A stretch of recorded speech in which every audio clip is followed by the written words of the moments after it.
Volume 2, Chapter 18. The first week of their return was soon gone.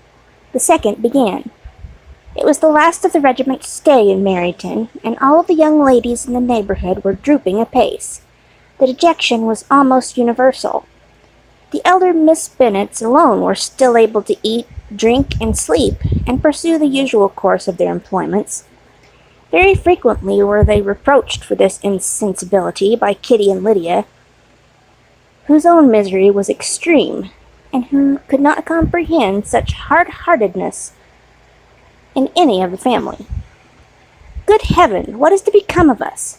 What are we to do?" would they often exclaim in the bitterness of woe. "How can you be smiling so, Lizzie?" Their affectionate mother shared all their grief. She remembered what she had herself endured on a similar occasion 25 years ago. "I am sure," said she, "I cried for 2 days together when Colonel Miller's regiment went away. I thought I should have broke my heart." "I am sure I shall break mine," said Lydia. "If one could but go to Brighton," observed Mrs. Bennet.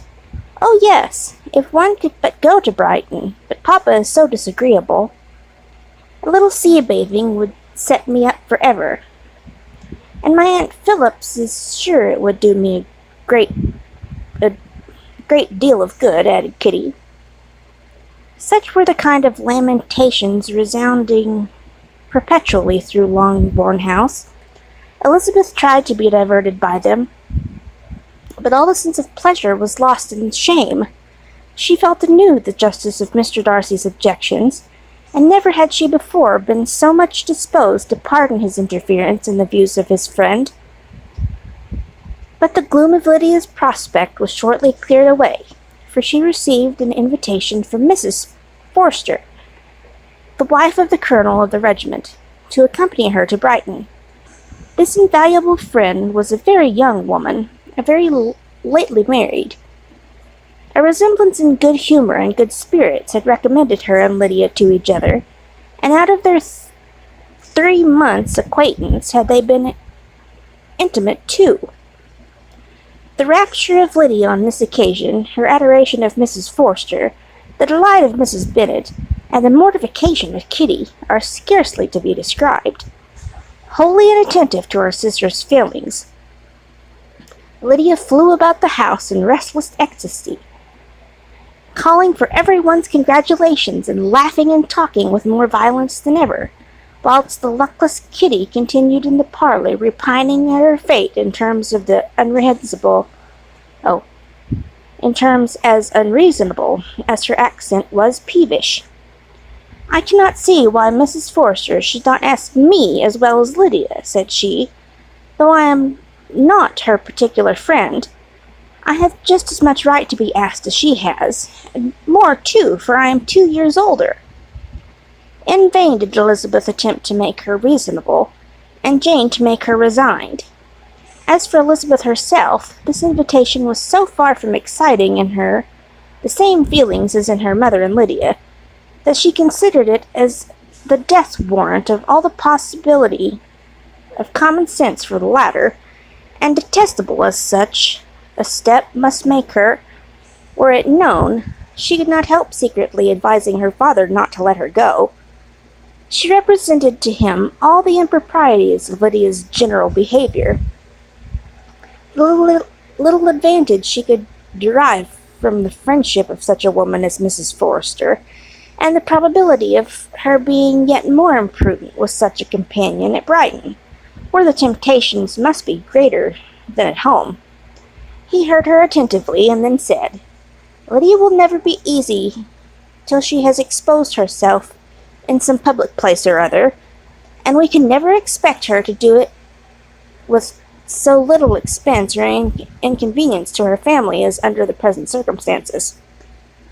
"If you were aware," said Elizabeth, "of the very great disadvantage to all of us, which must arise from the public notice in Lydia's unguarded and imprudent manner, nay, which has already arisen from it, I am sure you would judge differently in the affair." "Already arisen," repeated Mr. Bennet. What has she frightened away some of your lovers? Poor little Lizzie! But do not be cast down. Such squeamish youths as cannot bear to be connected with a little absurdity are not worth a regret. Come, let me see the list of the pitiful fellows who have been kept aloof by Lydia's folly. Indeed, you are mistaken. I have no such injuries to resent.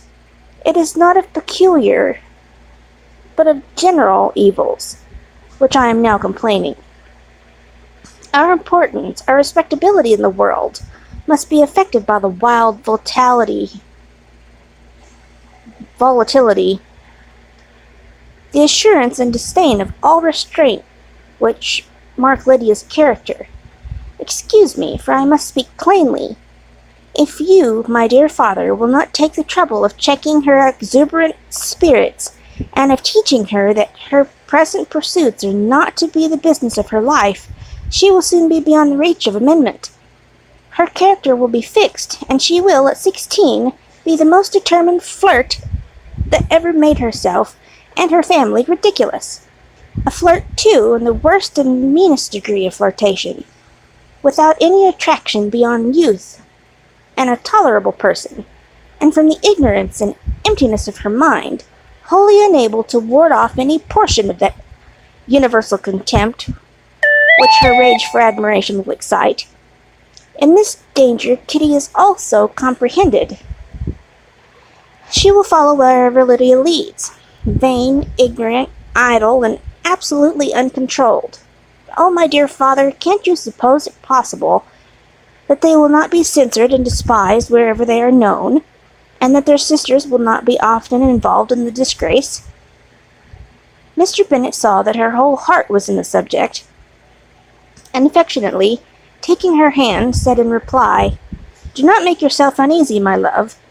Wherever you and Jane are known, you must be respected and valued, and you will not appear to less advantage for having a couple of, or I may say, 3, very silly sisters. We shall have no peace at Longbourn if Lydia does not go to Brighton. Let her go then. Colonel Foster is a sensible man, and will keep her out of any real mischief, and she is luckily too poor to be an object of prey to anybody. At Brighton she will be of less importance even as a common flirt than she has been here. The officers will find women better worth their notice. Let us hope, therefore, that her being there may teach her her own insignificance. At any rate, she cannot grow many degrees worse, without authorizing us to lock her up for the rest of her life." With this answer Elizabeth was forced to be content, but her own opinion continued the same, and she left him disappointed and sorry. It was not in her nature, however, to increase her vexations by dwelling on them. She was confident of having performed her duty, and to fret over unavoidable evils, or augment them by anxiety, was not part of her disposition. Had Lydia and her mother known the substance of her conference with her father, their indignation would hardly have found expression in their united volubility. In Lydia's imagination, a visit to Brighton compromised every possibility of earthly happiness. She saw with the creative eye of fancy the streets of that gay bathing place covered with officers. She saw herself the object of attention to tens and to scores of them at present unknown. She saw all the glories of the camp, its tents stretched forth in beauteous uniformity of lines, crowded with the young and the gay, and dazzling with scarlet. And to complete the view, she saw herself seated beneath a tent, tenderly flirting with at least 6 officers at once. Had she known that her sister sought to tear her from such prospects, and such realities as these, what would have been her sensations? They could have been understood only by her mother, who might have felt nearly the same. Lydia's going to Brighton was all that consoled her from the melancholy conviction of her husband's never intending to go there himself. But they were entirely ignorant of what had passed, and their raptures continued with little intermission to the very day of Lydia's leaving home. Elizabeth was now to see Mr. Wickham for the last time. Having been frequently in the company with him since her return, agitation was pretty well over. The agitations of former partiality entirely so. She had even learnt to detect in the very gentleness which had first delighted her an affectation and a sameness to disgust and weary. In his present behaviour to herself, moreover, she had a fresh source of displeasure, for the inclination he soon testified of renewing those attentions, which had marked the early part of their acquaintance, could only serve after what had since passed to provoke her. She lost all concern from him, and finding herself thus selected as the object of such idle and frivolous gallantry, and while she steadily repressed it, could not but feel the reproof contained in his believing that however long, and for whatever cause, his attentions had been withdrawn, her vanity would be gratified and her preference secured at any time by their renewal. On the very last day of the regiment's remaining in Meryton, he dined with the other officers at Longbourn, and so little was Elizabeth disposed to part from him in good humour, that on his making some inquiry as to the manner of which her time had passed at Hunsford, she mentioned Colonel Fitzwilliam's and Mr. Darcy's having both spent 3 weeks at Rosings, and asked him if he were acquainted with the former. He looked surprised, displeased, alarmed, but with a moment's recollection and a returning smile, replied that he had formerly seen him often, and after observing that he was a very gentlemanlike man, asked her how she had liked him. Her answer was warmly in his favour.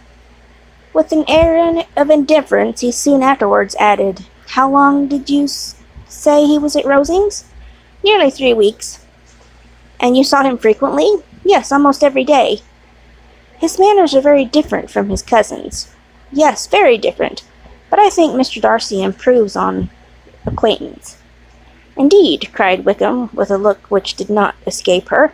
"And pray may I ask," but checking myself, he added in a gayer tone, "is it an address that he improves?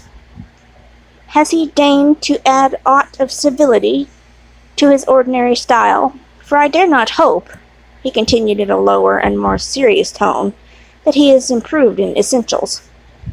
"Oh, no," said Elizabeth. "In essentials, I believe, he is very much whatever he was." While she spoke, Wickham looked as if scarcely knowing whether to rejoice over her words or to distrust their meaning.